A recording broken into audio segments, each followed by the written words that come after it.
You've tuned into InvisiYouth Chat Sessions, a video podcast series. Our episode starts right now. Here's your host, Dominique Vale. Hello everyone and welcome back to the InvisiYouth Chat Sessions, where you can check in for your dose of stigma-breaking, empowerment-filling, humor-loving life hacks and motivation tips for all of the medically adultish people in your life. I'm Dominique Vale, the founder of InvisiYouth Charity and the host of the InvisiYouth Chat Sessions podcast series, and today we're in season 3, episode 28, and I am super excited to introduce our guest today because, ladies and gentlemen, this feels like it's been multiple years in the making here, and I'm shocked that this is actually the first official collaboration that has happened here. So none of you will be very surprised that eventually we have gotten to have this lovely lady as a guest on our podcast series. I'm talking about the British chronic illness and lifestyle blogger, founder of Spoonie survival kits, author and freelance writer, Pippa Stacey. For years, Pippa has organically developed her style of writing, finding humor in all of the ups and downs of life of living with a chronic illness as a young person. From her experience living with ME, which is myalgic encephalomyelitis, also known as chronic fatigue syndrome, Pippa has connected thoroughly to the chronic illness experience for young adults and really is able to generate such practical advice and empower young people living a life with any sort of health struggle so they don't feel that they fall into the trope or misconception of needing to conquer or defy their illness in order to be happy and successful, but they can do that with any sort of chronic illness. For Pippa, her list of accolades probably can trump people who are 3 times her age. I'm just going to list off a few because it would take a very long intro to do all of them. Her blog reaches over 250,000 impressions monthly coming into 2020. She freelances articles for outlets like Huffington Post UK, The Stage, and MTV UK. She won the Best Chronic Illness Blog of 2019 with the Health Blog Awards and became one of the top 100 creatives with the Creative Impact Company this year. Pippa also got to add the infamous TEDx speaker talker to her resume when she got to be a TEDx Holgate woman speaker talking about redefining success as someone as a disabled person. And since 2015, Pippa also has business entrepreneur on her resume, creating Spoonie Survival Kits, which is a company that makes little bags of happiness and gifts containing a range of items to bring smiles to those living with chronic illness. The timing is actually perfect because not only with Spoonie Survival Kits has Pippa been able to also donate thousands of pounds to amazing nonprofits in the UK, but she also has now recently released her book, University and Chronic Illnesses Survival Guide, which you all must check out, and we'll be getting to talk all about that during the episode. So I'm firmly now introducing the woman, the myth, the legend, Pippa Stacey. Hello, welcome to the show, Pippa. Hi, thank you so much for having me. That was such a nice intro. Well, now. We'll cut that. We'll make that your intro every time you do a speech. We'll just play that 2 minutes right there, and we'll make that your intro. Fully bored with this.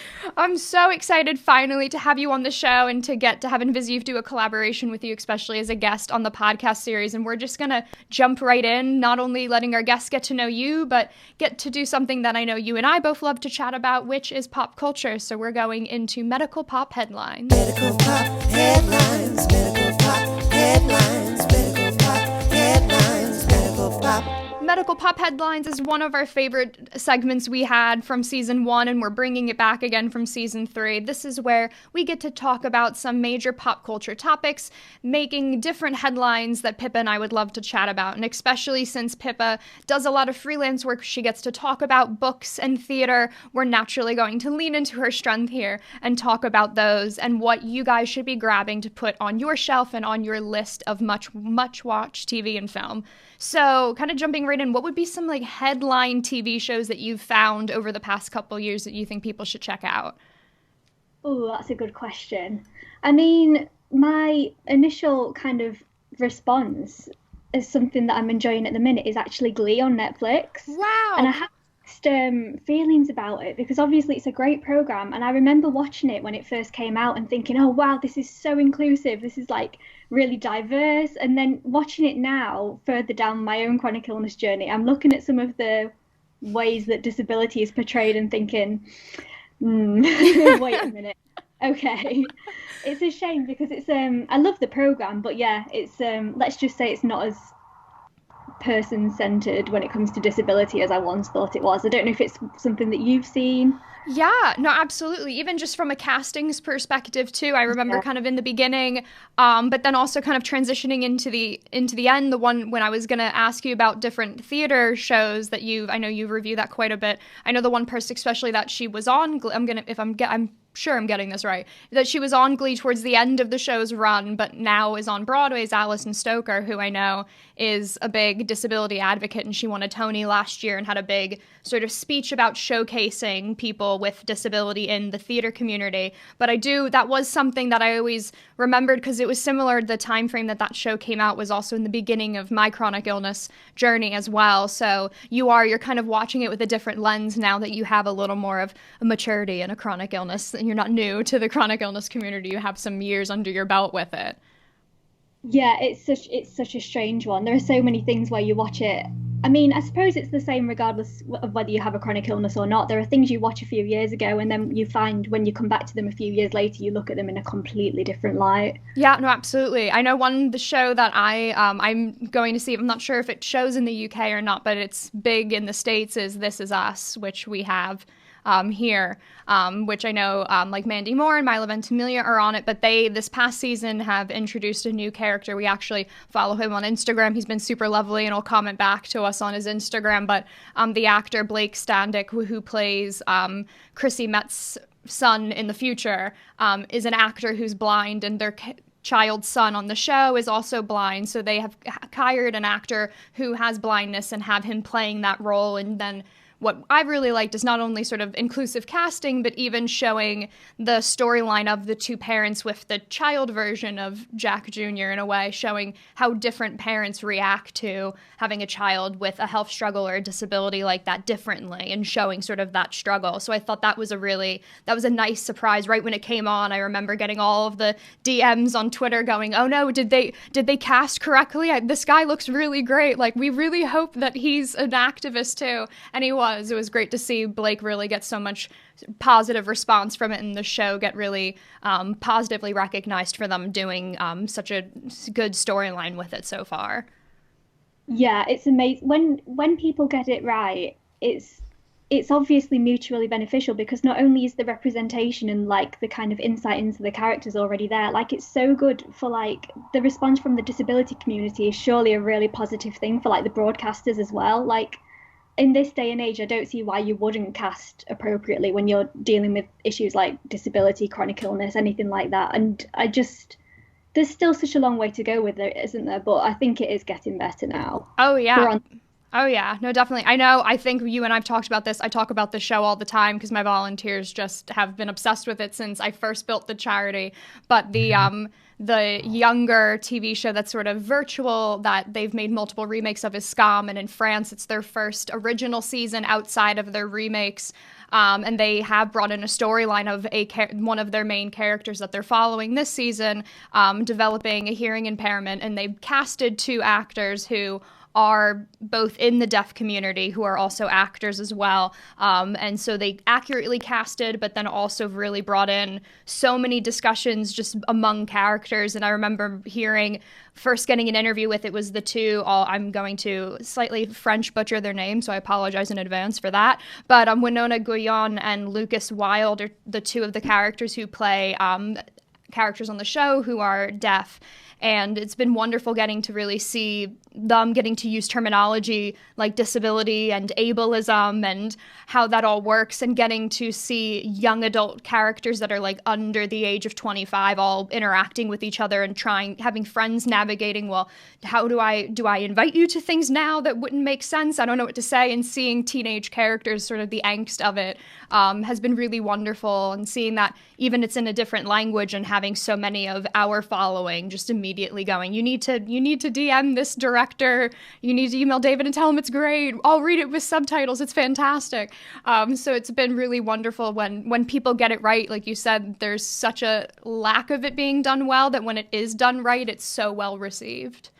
Yeah, definitely. And I mean, personally, I still think there's a market for some sort of like Netflix, or in the UK, like a BBC documentary about life with chronic illness, not like following like your kind of token inspirational story, but I think so many people just need to see young people with chronic illness just kind of getting on with life and doing their best to kind of pursue their goals, and who just happen to have a disability or chronic illness, kind of, I don't know, like showcasing the issues that they face, but doing it in kind of like a proactive and like a positive but not a toxic positive kind of way. Yeah. I just think the world needs to see it. It needs to happen at some point. No, absolutely. I agree with you. And that even kind of stems into what I wanted to know would be your sort of favorite books that you think, because I know you do book reviewing so often, especially on your Instagram. You see that all the time. And I think sometimes literature kind of tips a little bit into that a lot faster than on film or in TV. So have there been any books that you would totally highlight and recommend that you've read over the past year or so?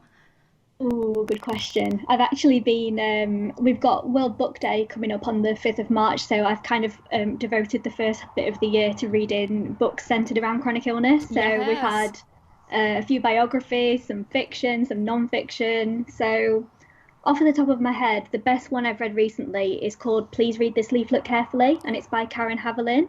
Cool. And it's incredible. It's so good. It's it's based on her experiences of endometriosis, but it really dives into kind of like the social aspects of disability as well. And it's really insightful. It's one of those books where you read it and feel like there's been a weight lifted off your shoulders because somebody finally said it. Mm-hmm. That was the impression that it gave me. But besides that, there's kind of another favourite is called Within These Four Walls, and that's by a blogger called Mindfully Evie. I don't know if you know Evie. It's right on, it's on this card. It's on this card in yellow, so check off that one. Amazing. She's like a breath of fresh air in the chronic illness community. She's such a beautiful writer, and she's had such unique experiences. So yeah, that's definitely one that I'd recommend as well. Yeah, no, absolutely. I like how you said that too, when people really do, especially in books, you obviously have a lot more time, if you will, to sort of go in and show the different frames of how health struggles would affect a character's life in that way, and how sometimes it's not really the focal point. I know for us, I even wrote it down. One of the books that got sort of recommended to me last year was Two Girls Staring at the Ceiling by Lucy Frank, where two girls meet in the hospital and both have Crohn's disease. And it was interesting because this past year, our global brand leaders, quite a handful of them, deal with Crohn's or colitis and IBD. So getting to see that firsthand in our leadership programming, and then seeing it translate into literature as well, was something that was really interesting on my end. And then also seeing that the book still had a young adult novel fiction entertainment value to it, even though health was still part of the function. Because, I mean, you and I are both young women with chronic illness, and I still think our lives are entertaining and slightly funny, even though the health portion of it might not be the entertainment value of my day today. It still is entertaining. That's exactly it. And I mean, there are so many I think the really lovely thing about writing as well is that you can kind of delve into issues that, I mean, I can only speak from experience, but sometimes there are things that happen that you can only really kind of explore and delve into kind of through the written form, I suppose. And I just think there's something so kind of empowering about being able to write about your experiences, like purely from a personal perspective. But then there's also the added benefit that other people can gain from that too, and find comfort and, like you say, entertainment value in it as well. Books, they're just the best. I just love books. And total side note, we're gonna obviously have Pippa's Instagram linked below, but her photos of her books all stacked up were really adorable as well. So I thoroughly enjoy that. I'm like, ooh, let me read the spines of these books when they pop up on my feed. There's something so satisfying it about really having those photos. it really And kind of ending our medical pop headlines, I have to obviously ask from a theater perspective, what's been really a show that you've really either really want to see, or one that you have saw that you've been really excited about?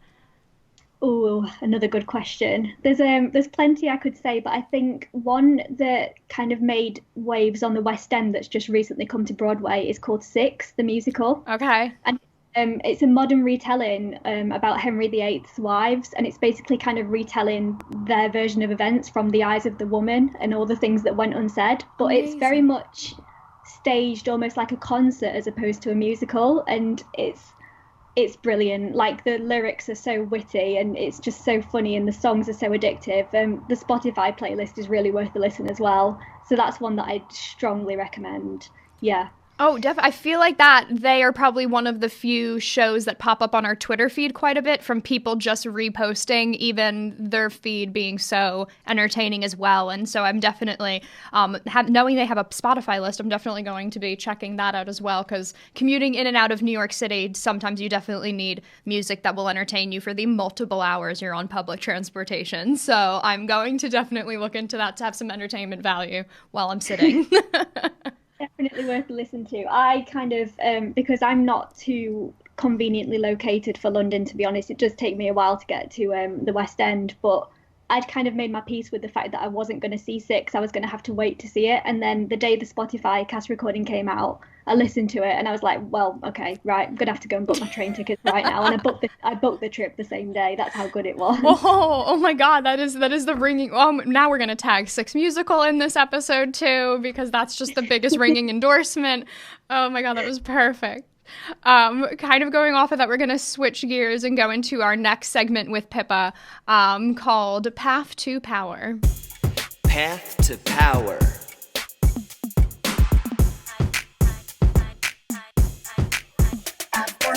With Path to Power, this is where we get to discuss all of the different moments and how to and the steps to build a path to your own self-love and self-empowerment. And with Pippa, we're really going to focus this one on all the different steps that you can take to develop your personal interests and hobbies and try and find ways that we can transition that into different opportunities for income and employment, topics that I know Pippa talks about so much on her social media and that we get so many DMs to chat about as well from the chronic illness and disability perspective. So we really wanted to kind of jump in with Pippa and get to pick her brain for advice and tips on this. So I know you talk so much about your love of theater and writing on your blog and in your social media and how that's really transitioned into avenues of work and a career for yourself. So what would be some things that you think you were doing early on that kind of geared you to transition from just having interest in those topics and then now being able to have careers and freelancing and doing work that way? I think it's a case of very much approaching it in a way that works for you. So, in my own case, I started writing theatre reviews purely as a hobby. I just wanted to have a blog somewhere I could chat about theatre. And let me tell you, those first reviews I did, they were horrendous. They were so bad. So it's, I would say it's a case of kind of finding something that you're really passionate about. And then before you try and really jump into pushing it and trying to get further with it, take the time to kind of get to grips with it and develop your skills, do your online research, learn from other people who are out there. And then once you've kind of gained confidence in your skills and your abilities and you know that you're kind of ready to level up, I suppose, I think it's about kind of pursuing any networking opportunities or basically just grasping any opportunities that come your way. And I know that in itself can be difficult when you have a chronic illness and you perhaps struggle to leave the house. Yeah. That area is actually kind of something I've got something in the works in that area about how to network when you have an invisible illness or a long-term condition. But yeah, my best advice would be to try and make meaningful connections, really kind of delve into what your skills are and really kind of have faith in your abilities, because when you're doing something right, you do have something to offer and you should never doubt that. And I know it's so much easier said than done. It's really hard to put yourself out there and be like, hey, this is a thing I do, but it does get easier with practice. So I'd say kind of in a nutshell, to start off in a personal capacity and then slowly take tiny steps and work your way up and then start building those connections and then see where it leads and then just be open to things, I suppose. Yeah, no, I love that. And I like how you said that it's really that if it's something you really enjoy and you keep sort of training yourself in it, that it is something you do have of worth to offer, which is something that I do think for a lot of young adults with chronic illness, they do question if their capability is going to match somebody who would be non-disabled or healthy in that perspective. So kind of having that same mindset that you would suggest to your siblings or friends to sort of hone in their craft as well, if it's something they really enjoy, and kind of seeing if there are avenues for employment in that way, or even, like you said, finding opportunities to apprentice or intern or volunteer in those areas. So that can be avenues of you really getting a grasp of if it's something you really would love to do or if it's something that's feasible for you to do as well. Kind of like we would say, sort of glowing up your resume a tiny bit and adding things to it, that you would be able to then figure out. Obviously, as a nonprofit, I would shamelessly plug that you volunteer for nonprofits, InvisiYouth, and that would definitely work well, as well for you to kind of have, and you have so many other outlets, especially for charities, that you can really see the different projects that they work in, whether that's marketing and writing or social media or program development. You can really see different targets of jobs, ironically, that you can kind of test out, are really some good ideas as well. But I kind of want to kind of go into when you had mentioned, especially with having a chronic illness, that sort of finding jobs, you have to do it very differently in terms of the job hunt with a health struggle than other people might have. So when you're looking for a job that might be more flexible from a physical standpoint or have a virtual element to it, that you would get to work at home or some capacity, were there any tips you think that people could have in terms of what they would be able to look at online or how they can search for different jobs in that way? Yeah, I think there's two sides to it really. In terms of what's already out there and when recruiters are advertising, there are kind of key things you can look for. So things like the disability confident accreditation, some keywords that you mentioned there. So kind of flexible working, work from home opportunities, inclusive opportunities. Job shares are becoming more and more common in the UK, and that's a really, really positive thing to see, where you can kind of split your hours with someone else. And personally, I'd really like to see more of that, because it means that people with chronic illnesses aren't being disadvantaged from kind of higher positions as well and more senior positions. So that's a really positive thing. And then I suppose on the flip side, as well as kind of looking at what's already out there, sometimes there's no harm in being a little bit creative. Mm-hmm. And when you kind of know what your niche is and what you want to do, sometimes there's a lot to be gained from approaching people directly and saying like, hey, this is me, I have all of these skills and this is something I'm really interested in. I'd love to chat to you about any potential opportunities. And that's actually something, I suppose a lot of people, I know that a lot of people don't have luck with that approach, but that's actually something that's worked for me on more than one occasion now, and it's actually transformed my life. So if anybody listening to this has ever even remotely considered something and thought, oh no, I just don't know how to do it, like, please take this as a sign to kind of like have the confidence, because the worst that can happen is that they say no or they don't get back to you, and the best that can happen is you get something really amazing out of it. So I definitely recommend pursuing that approach as well.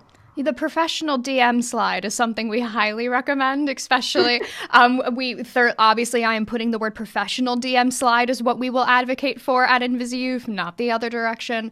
So no, and I definitely agree. Like you said, people do become very hesitant because they imagine that wouldn't be, oh no, they're not going to want to listen to me, or they won't even see the message, or I don't know what I'm asking, so they wouldn't know how to approach it. But like you said, it really is either you really are just sort of trying to engage with somebody that has honed in and built a career path for themselves and something you enjoy as well, and seeing if you could support their work and then get to learn from it, or also even just using them in terms of a mentorship capacity, which a lot of people who have their own businesses, like I know you have with Spoonie Survival Kits, and then that I have with InvisiYouth, there's so many opportunities if you just even were to DM or email somebody, either reach out through LinkedIn or email them through a website contact form they have, just saying that this is something you're interested in. Do they need an intern or a volunteer that they could talk to you about? And like you said, the worst case scenario is they just say no, or you get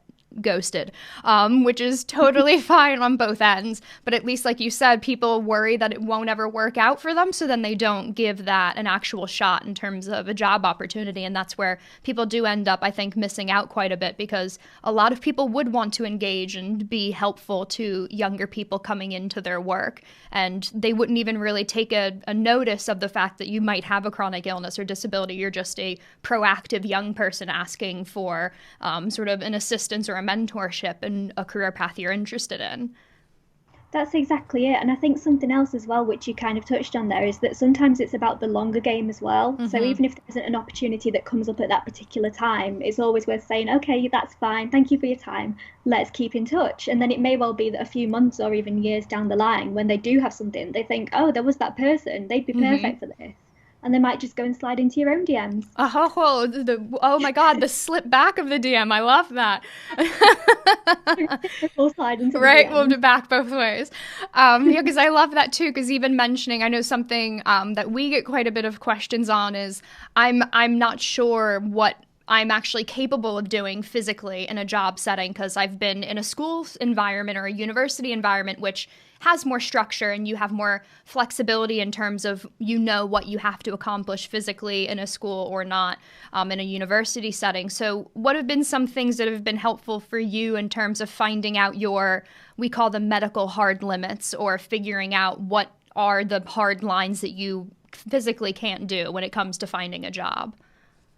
I wish I had a better answer to this, but for me, it has purely been trial and error. Yeah. Once you've done something wrong once, you don't do it again. Once you've suffered the repercussions of it, you quickly learn that that's not the way to go.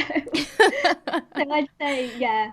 I mean, obviously take care and try not to put your health at risk, because it's not worth it. But I do think it's always worth trialing things in a safe and supportive environment. Have a go. And I think, for me at university, and the advice that I always give to people going to university is, it's not about thinking how much you can do in a week by really pushing yourself. If you think, oh yeah, if I really push myself, I can manage these contact hours, because that's not really a sustainable approach when you think that you're going to have to do that week after week after week. Yeah. So I'd almost, and I appreciate that this isn't always possible, but I'd almost err on the side of caution and perhaps take on a little bit less than you think you're capable of, and just work on building up your resilience, and kind of looking at the longer term picture. I do think that's often a more suitable way to go. And obviously I am a hypocrite for saying that, because I can't sit here and say that's what I did, and I definitely learned the hard way. But yeah, that would probably be my best advice to someone in that situation. Learn from my mistakes. Oh, definitely. I always say definitely, especially when I was in university, my health was always number 2 on my list in terms of priorities. And then building InvisiYouth, that definitely was not what I was proactively telling young people coming in and volunteering for us or doing leadership programming for us. I always said, well, your chronic illness needs to be your teammate in this sort of journey of life or job hunting. It can't be your enemy or your your fierce competitor, because otherwise you're just going to be trying to compete for top billing of what I want to do versus what my health allows me to do. So like you said, I think trial and error in sort of safe, controlled environments and in small ways is great. I always say, if you're going to try and find your physical limitations, it's always good to do that if you're in a school setting, trying doing that during school breaks or not during exam season, because then you're already under just sort of normal amounts of stress, and then adding on that sort of physical amount of stress for your health is never a good idea. But doing it, like you said, in capacities where you might be able to push a little bit more and say, okay, this might not work. But then also, we always say just sort of doing the research is always the biggest tip we'll always give when finding out sort of your medical limitations of what kind of jobs you can look for, or different volunteering capacities you can look for, because you can definitely sort of Google Maps look and see if areas would work for you and your physical needs or commuting needs, or how do they engage with their employees. You can always sort of gauge that as well, looking up if they're very proactive on social media or interacting with you virtually, or do they need you to come into the office every time you're interviewing or speaking with them. So you can then get to sort of do the research and build out what your role in a work capacity would end up being for a job opportunity like that. And then, like you said, when you definitely do make a wrong turn at one point, it's definitely something you do stick to, and you're like, nope, not again. That's not worth it moving forward in terms of what I need for a job. No, definitely not. And I mean, like you say, I don't know what we did before technology, because the internet has been a game changer, not only in the research side of things, but the fact that we do have the option to kind of work remotely now, and there is technology out there that means you can do your job and even still kind of feel connected as part of a team. That's something I've had positive experiences of. You still, even though you're sat like I am now in an office working from home, there is stuff out there that can still make you feel part of the team and part of a community. So it's brilliant. And again, we do need to utilize it more, but it's out there. Yeah. More employers know that it's out there, I would say. Yeah, definitely. Like you said, being able to work remotely and provide and see that there's so much virtual employment opportunity that's not being promoted while you're even in university, and being told that that's sort of an option of your major that you could do, because pretty much any university major you might have or any apprenticeship you might do instead of not going to university, there's so many avenues of most jobs that have a virtual arm to it or a flexibility arm to it that's helpful. It kind of speaks well to what we do with InvisiYouth charity as well. So pretty much all of our programming is virtual. It's why we're in 8 different countries after 4 years of work that we get to do. It's why we have the video podcast series, and it's kind of a good time for me to shamelessly thank everyone who listens to the video podcast series for getting to support us and for donating to InvisiYouth charity. Like we always say, that 100% of all donations and funds that are going to InvisiYouth are going to our virtual programming, our events, our leadership programming that really does provide outlets of confidence and empowerment building, and then also actually tangible tools that young adults with any chronic illness or disability can use to thrive in a life with health struggle and never feel that they're waiting for a cure or recovery in order to live their best life and have that. So I know that we're going to be popping up the link on the screen with me and the link below. We're so thankful for you guys subscribing and to all of our YouTube and podcast channels, liking, writing reviews. It really does help us keep this programming moving forward that we're able to provide for free for so many young people around the world. And any donation support is always so appreciated, and always the subscription support is always massively appreciated as well. So going off of that, we're going to take our intermission break where I get to sit back, relax, and drink my water, and Pippa gets to tell all of us a story, guys. It's our intermission segment. It's So That One Time. So that one time.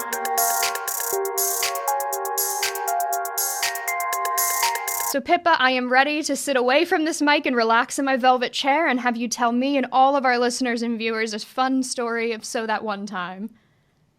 Well, I was thinking what I would like to share here, and something that kind of crops up time and time again is people saying to me, how do you have your life so together? Like, how are you so on top of things? Like, how have you got it all sussed out? And I just thought this would be a prime opportunity to show that that's very much not the case. I love it. I'm already excited. So I thought I'd cite this one time. It was probably about this time last year, actually. And I had recently become a power chair user, and I was still very much a learner driver. I have very little spatial awareness as a person, so it was very much trial and error. But on this occasion, I was at a big disability convention in the UK called NAIDEX, and I was there in my capacity working for a big UK disability charity that's quite well known. And it was all going okay, it was all fine. And then we go for a lunch break in a very big room, but one in which there were chairs and tables very close together. It was very hard to navigate even without a power chair. It was a tight squeeze, and I was basically having to concentrate with all my might to try and tackle what looked like an obstacle course.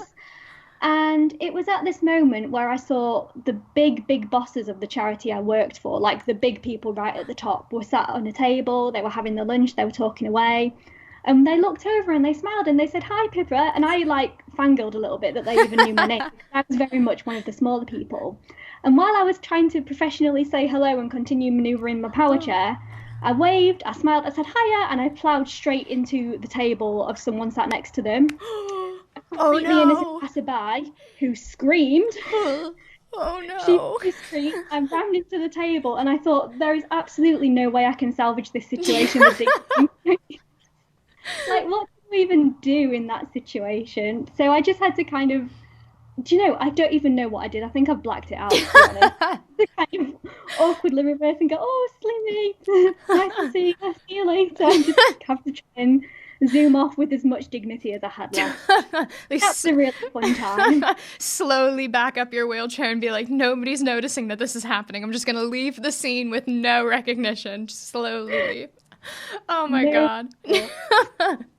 Oh, I feel better for having shared it though. Oh, I have mad props. I have mad respect for everyone in power wheelchairs because just like you said, spatial awareness in my own right, having nerve damage is very challenging when you have lack of sensation occasionally trying to maneuver. So I can't imagine having a physical mechanical machine that adds to my person trying. And I'm also people always laugh when I would learn driving. I would always be like, oh, look, it's a tree, while my hand was still on the wheel, and my mom or my sister would be like, look at the road, not the trees and butterflies, like focus. I would have probably rammed into the table and sort of continuously pushed the table into the next one because I wouldn't have remembered how to turn off the chair at that point. I would have been like, how do I get out? Do I reverse? I don't know how to use it. I would blank. Full blackout. If you did that, it would pave the way for wheelchair users coming after you. At least it would space out the tables a little bit more. You'd be doing everyone a favour. Pippa, that's what you should have said. You should have said, this was for me to make a learning experience for everyone here. That this is what we need, more accessibility and space. You're welcome. I made a point and I'm leaving. I'm dropping the mic and I'm wheeling away. That's exactly what I should have done. I love that. Oh my God. Speaking of, I love a funny So That One Time story. We're going to continue on this sort of laughter building moment and go into our next segment with Pippa called In Power with Laughter. In Power with Laughter.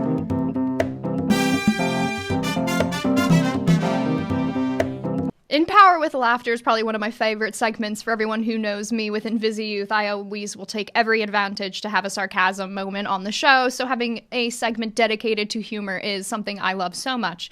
So with In Power with Laughter, we really encourage our guests to really showcase how they navigate any sort of struggles they have with chronic illness or disability, how they find humor in those moments, being very practical about those moments as well.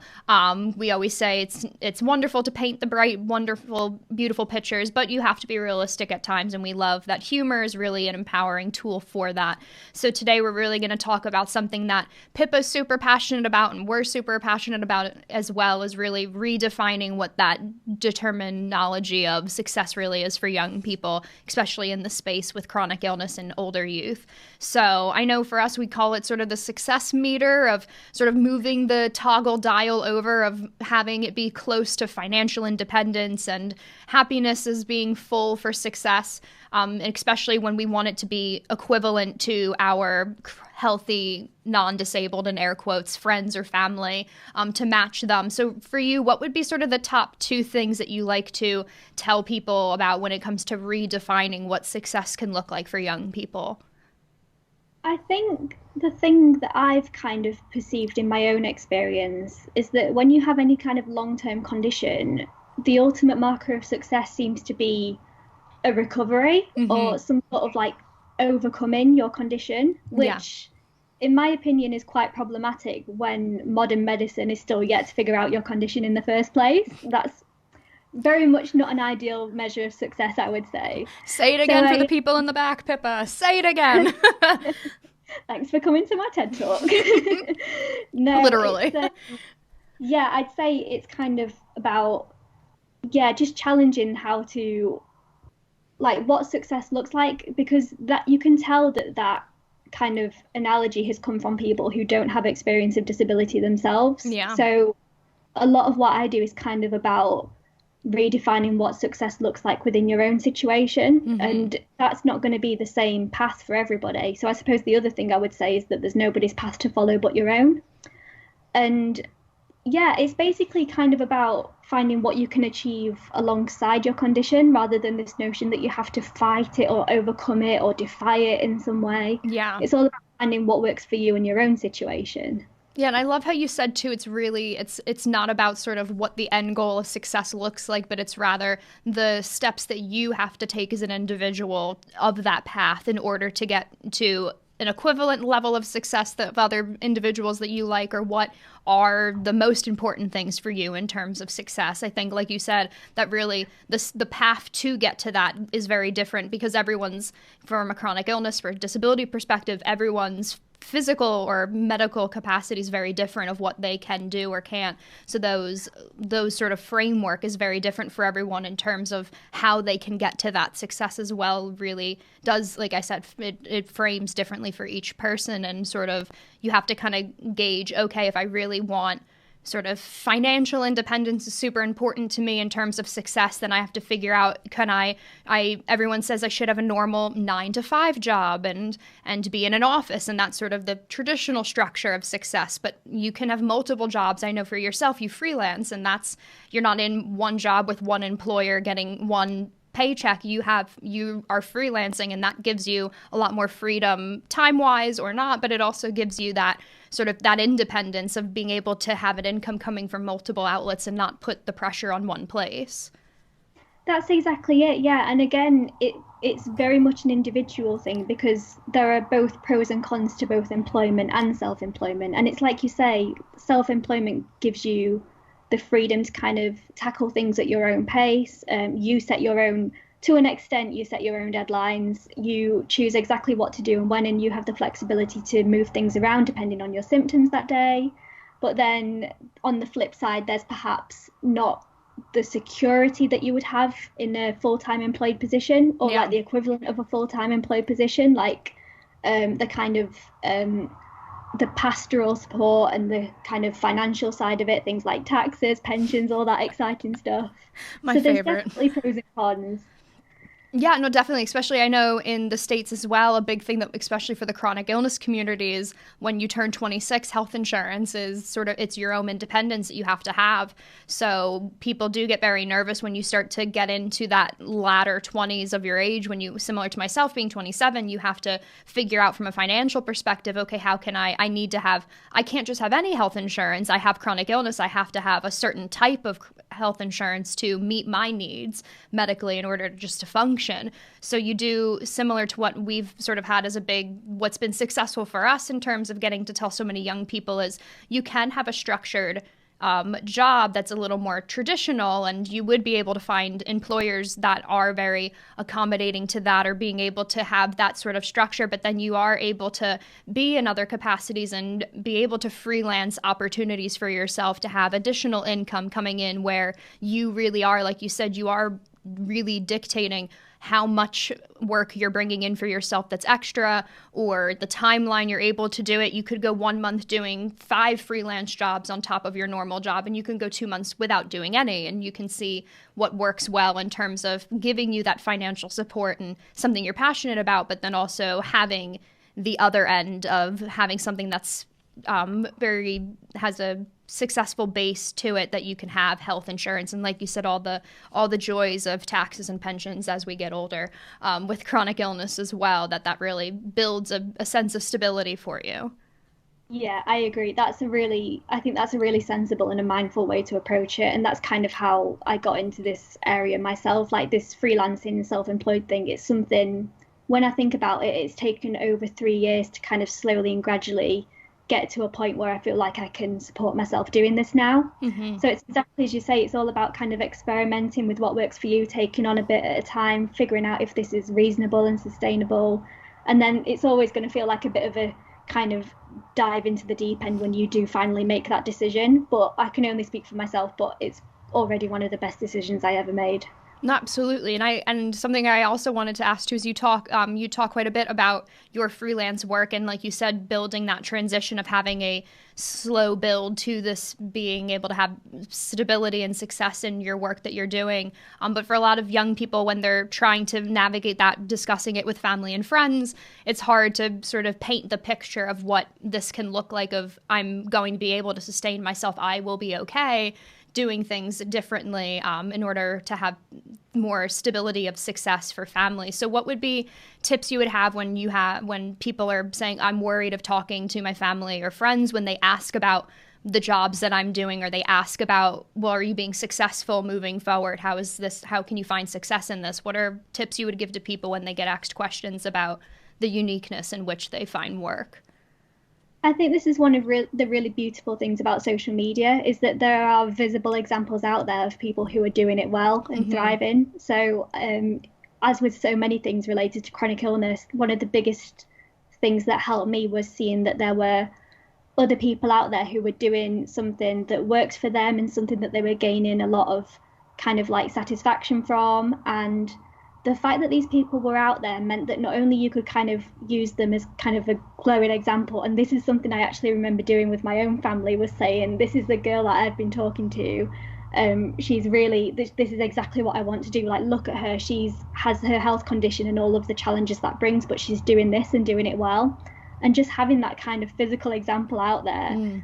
Because it's not, I mean, a part of it is accepting that it's not always going to work, and it might be that it's not for you, but just knowing that there are people out there who are doing it, and in many cases they are actively going out of their way to kind of help and support other people to get into a similar line of work. That's a really big deal, I think, and that definitely helps to kind of conceptualize it, I suppose, for people who might not necessarily understand.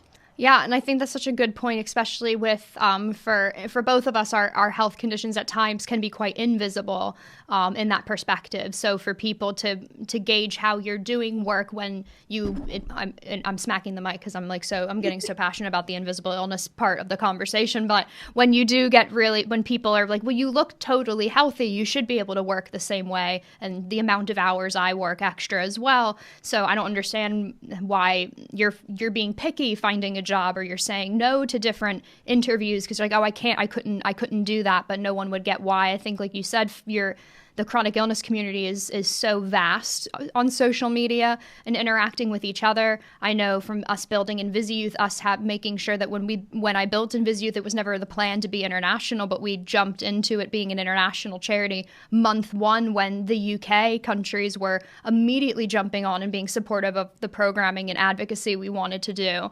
versus it took a little bit more time because of how geographically big the US is to get the US and Canadian side of it to build up.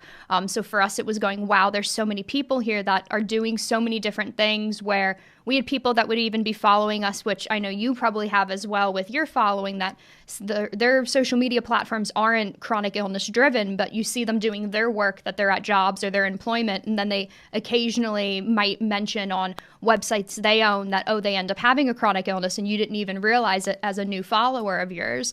So that really is, like you said, it gives something tangible and visible to explain, especially to family, which naturally they would be more nervous for you going into different career opportunities, and they want to be able to support you as much as they can financially and then emotionally with your independence. And that's really important for them to be able to kind of showcase that they support you finding different avenues of success too.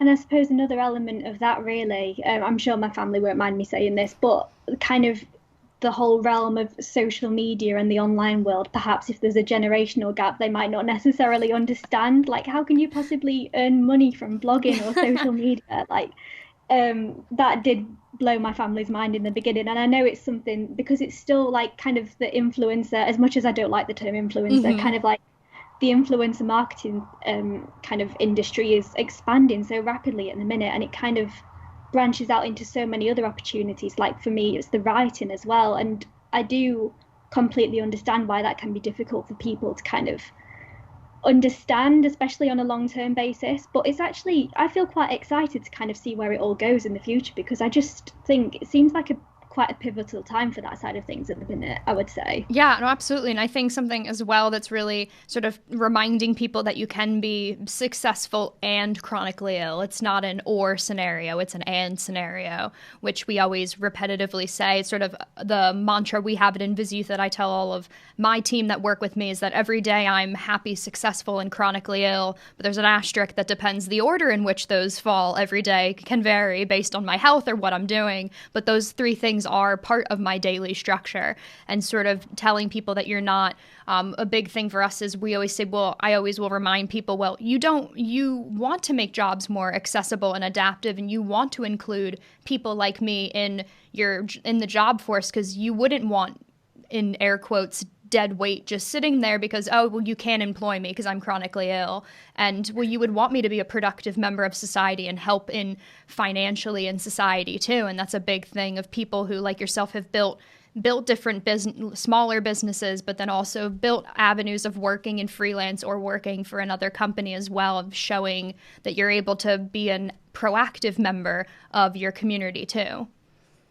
Yeah, that's a really good point. And I'm conscious of not going too much off on a tangent, but I think another big thing in terms of the attitudes and the stigma around chronic illness and disability is kind of something, and I wrote a blog post on this actually, something I kind of experienced was that sometimes employers working with disabled people, it almost felt as if they personally thought they were doing like a good deed or some sort of like community service by taking on a disabled person. What an idea.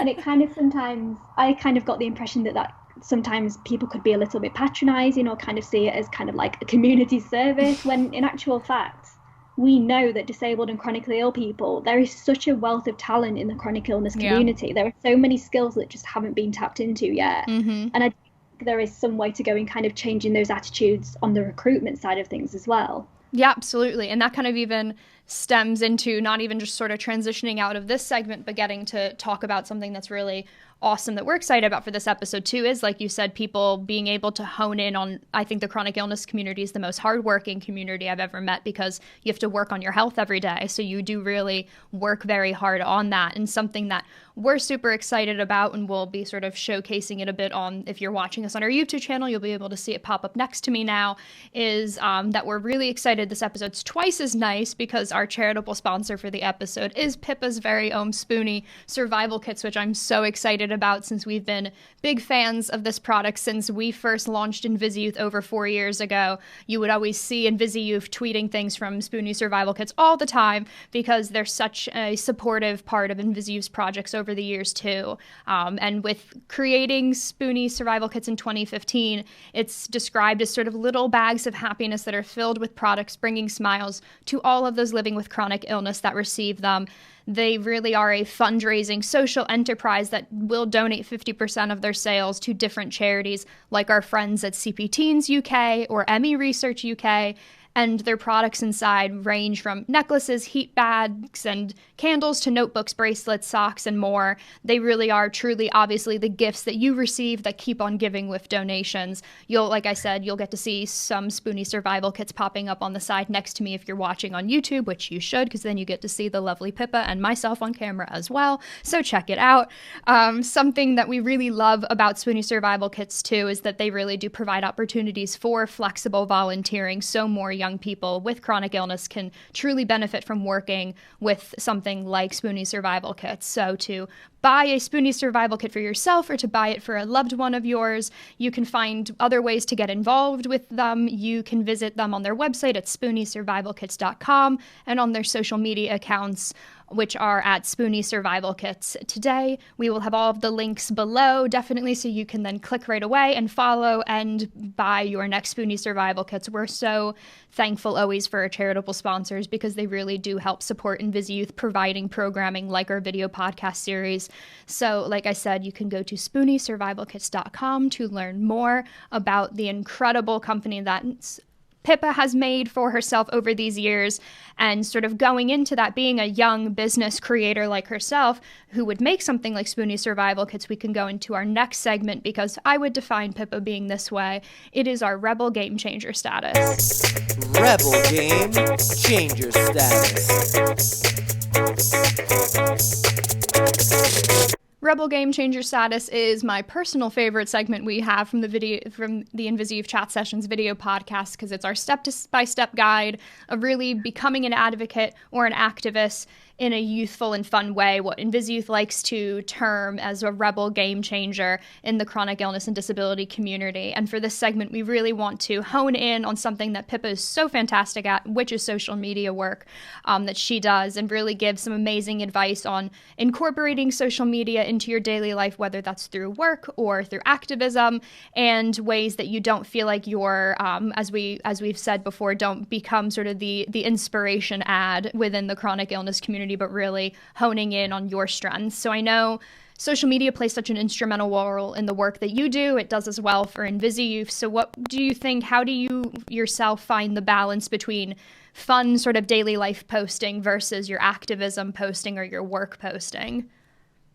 I think for me, the main thing has always been to remain as authentic as possible. So like my social media, it kind of grew out of well, it's always just been me in a personal capacity. It's literally just been a way of documenting my real life authentic experiences as they happen. So I never, slightly controversial in the vlogging community, but I don't have any kind of real strategy. I don't have content plans way into like 2024. I don't know. There are things that I've picked up on and that you do use to your advantage along the way, but it's very much just been an extension of my life, and it's been a more accessible way of kind of promoting what I do on my blog and everything else. So it's just, yeah, I think my strategy has almost been to have no strategy, and people kind of seem to enjoy the fact that I don't have a perfectly curated feed with like perfectly filtered photos and outfit photos and everything kind of glorified and Instagrammable. It is very much me and my onesie with a cup of tea, my best life. Which I love, and the llamas. Of course. Also, kind of going off of that too, I know something that we've really enjoyed over the years with your social media is that blend that you do. Sometimes your posts really do lean into activism posts, and especially with your captions as well, that they really are taking an extension of talking about the chronic illness disability community and changes that can be made through whether like through your work with your book through university work and having that assistance for young people going into the university with chronic illness or disability, and then also in job searching and employment and how that works. So for you, what do you give as sort of the advice for someone who doesn't want to become sort of a walking inspiration ad, but they also don't want to be sort of standing on a soapbox and preaching to people who don't have a chronic illness or disability? My best advice would be to kind of go about your life and kind of see what issues you're naturally kind of facing yourself, because if there's a challenge that you're dealing with at the moment, the chances are that you're not going to be the only person who's had to contend with that. Yeah. So I suppose what I do is when I'm out and about and issues can and do crop up due to my chronic illness, I make a note of them on my phone because I think, oh, I'd really like to talk about that actually. And it's not only, I mean, in a way, it's a coping mechanism for me to be able to share those experiences and to talk about them.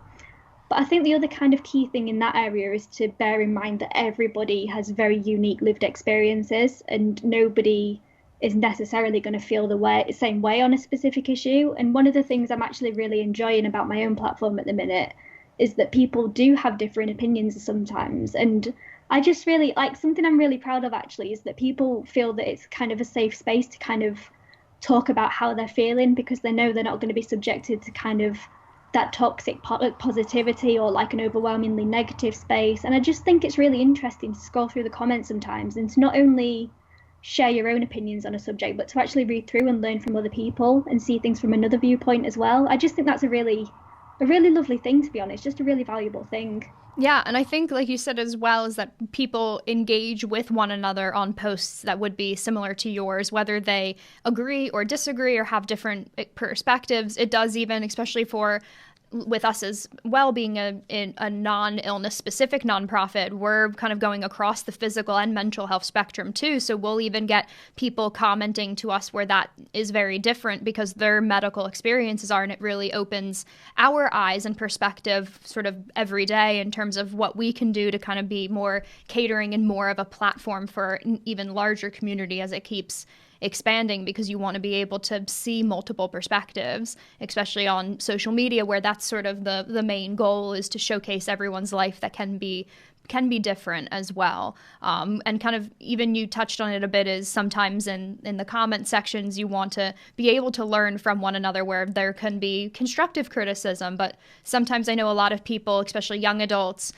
feel a hesitancy to talk about topics that affect them personally when it comes, especially with their health, because they're worried if they have public social media accounts or even with their friend network, if they talk about things that have been frustrating, they might get negative comments or backlash in other capacities. So what kind of tips would you give to young people if they do receive negative comments, how to handle those, or ways that they can sort of empower themselves through those moments?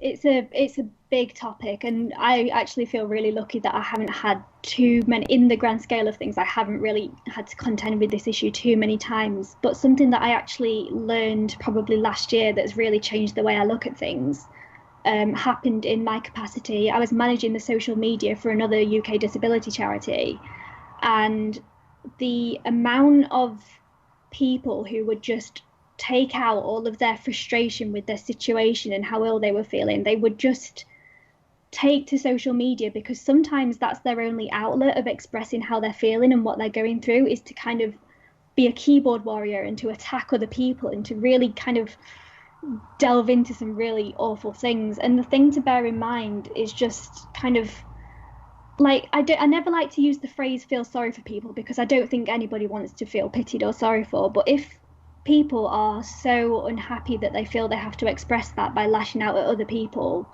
really, you can't not take it personally sometimes, but it just helps to be mindful that that says more about themselves and their own situation than it does about you. So it might not necessarily be a targeted attack at you, but more as an outlet for their own frustration, I would say. So, and I think that generalizes to a lot of social media contexts in a personal capacity as well, because like you say, everyone's experience is different and there can be competitiveness sometimes. And I just think it's important to be as mindful as possible in your own interactions, even when you are dealing with people who might not have learned that lesson for themselves yet. So I just think look after yourself as much as you can and just be a good person, like lead by example. You just always think about there's always another person at the end of a social media account, so it's just always helpful to bear that in mind. Yeah, no, absolutely. And I like that you said that you use sort of the terminology as like a keyboard warrior in that way, of how people can sort of become very fierce in their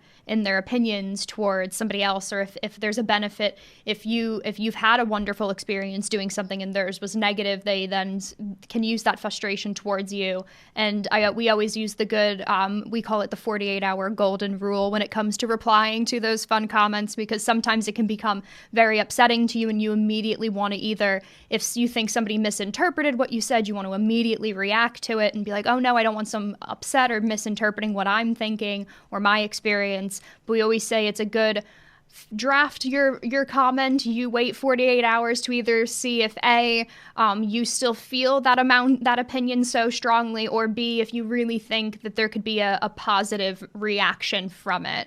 Because a lot of times, even if you do respond in a constructive manner, you can then just continue to go down the rabbit hole of more sort of fueled agitation from somebody else that you know or someone you don't know as well. And if what you think is going to be beneficial for you personally, of trying to educate somebody else on a different experience of yours, I think is great in terms of, like you said, really not taking it personally and knowing that as much as you're feeling sort of hurt from somebody's comments to you, you're also seeing that there's somebody else on the other end of their keyboard as well that's probably going through a different experience on their end, or someone that we always say ignorance is a malleable thing. We can always sort of, that's something that is not a hard no. When you get ignorant comments from people, it's something that can be changed and altered and adapted, because they can learn from what you're doing. And we always say sometimes if you're getting negative comments on different things you're posting, especially from an activism perspective or opportunities you might have from your chronic illness or disability, and sort of leaning into that, you do have to say sometimes when people are reacting to it, you have to go, wow, I'm making such an impact that people are responding at different ways as well. So really seeing from social media as that way of using it as a tool for your own sort of personal work, but then also from an activism standpoint, really seeing that there's probably a difference in both sides of that. Yeah, I completely agree. And then I suppose really on the flip side, and this is something that I'm still trying very hard to learn myself, sometimes there are occasions where it's just not worth the energy to engage. When your energy is so precious, sometimes there are occasions where you do just have to think like there is no kind of way this situation is going to be resolved. Sometimes you do just have to delete and block and move on with your life. And that's like the thing I've had to learn, is that's not letting them win. It's knowing that there is a much bigger picture and there are much more worthwhile things to spend your energy on. Oh, exactly. We had a mental health blogger on last season, Lisa Gallo, and she taught me what muting somebody on Instagram meant, and it meant a world of a difference. I was like, what is mute? I had no idea. So that was a wonderful thing to figure out as well. But kind of even ending on the episode talking a little still more with social media, I really wanted to get sort of your top tips in terms of what are the things you love the most about certain posts you've put out of going, these are really great caption tips that I've had when it comes to talking about my health, or photos that I really, really loved as well. What are sort of the best moments that you've had that you would sort of want to pay forward that advice when it came to your social media use? I think the best things for me personally are when I've been lucky enough to kind of announce certain things. And so I suppose a lot of the things I do, I keep under wraps for a long time, and then they suddenly kind of pop up and everyone suddenly thinks, oh my goodness, where has that come from? And that's something that I do get a little bit nervous about sometimes. But when you put sort of an announcement post up, like for example, my book, kind of when you get a positive response from that, it's the most reassuring thing, because you think, oh my goodness, this is actually something, it kind of revalidates the fact that you've done something worthwhile. And those are the instances that always stick in my mind. So there was my recent book release, there was the time I was honoured at the Olivier Awards. That was a massive thing for me. But then I suppose thinking more generally, I'd say kind of like my take home kind of piece of advice for anyone doing things on social media would be to kind of like don't do what everyone else is doing because you think you should. Like there's no right way to do social media. And like the thing that was the game changer for me was when I stopped trying to be like everyone else and started doing what I wanted to do instead, because there's value to be found in everyone's voice and there's a place for everyone. So just kind of find your niche and run with it, I suppose. Yeah, I love that. And even as we'll always say too, it's always that your tone is different for every person.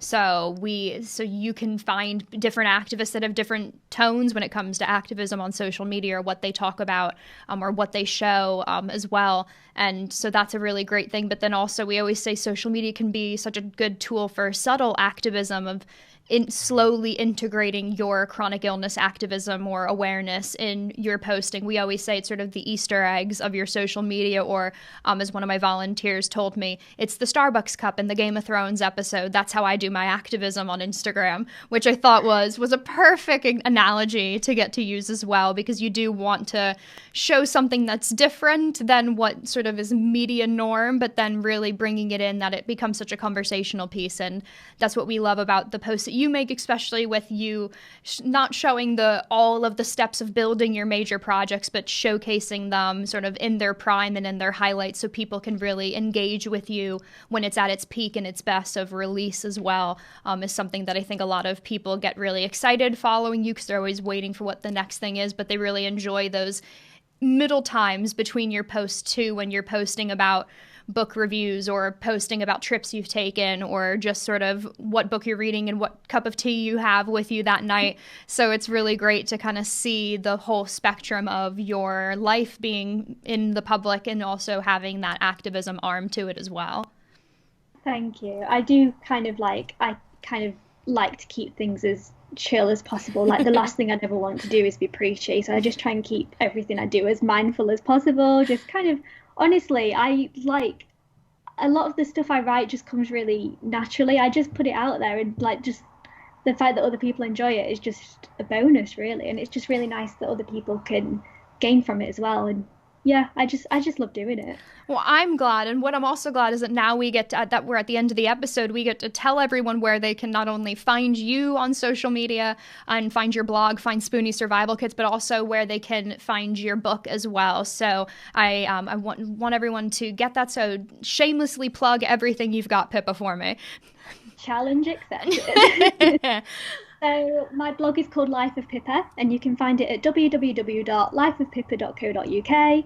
All of my social media is linked on there, but Instagram is my most prominent platform, and you can find me at Life of Pippa.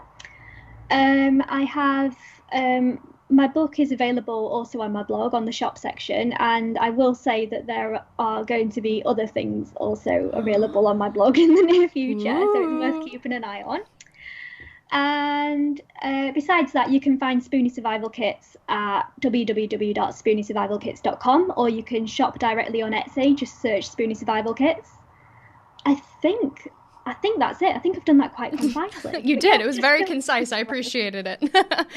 And I'm so excited, like I said, to have you on. This has been many years in the making, but also it's now the first of hopefully many collaborations between you and I that we will now get to drop the bombs every 6 months of major collaboration projects on your Instagram, which will be very exciting to get to go on your feed. So I'm so thankful to get to have you on the show as well, and get to work with you more and have people see your work projects and your book and everything that's coming next. And we'll definitely be sharing that like we always do on our social media. So you can find the InvisiYouth chat sessions on our YouTube channel to subscribe, and also on all of our audio podcast platforms. So Apple Podcast, Google Play, Spotify, Stitcher, iHeartRadio, all the above. Definitely subscribe there as well, so you can get to listen to Pippa's episode and then see all of our episodes from the past 3 seasons that we're in now. And you can find InvisiYouth Charity on our website, InvisiYouthCharity.com, and all of our social media is at InvisiYouth as well. So I'm so thankful to, again, like I said, to have Pippa as our guest on the episode, and I will see you guys soon. Bye.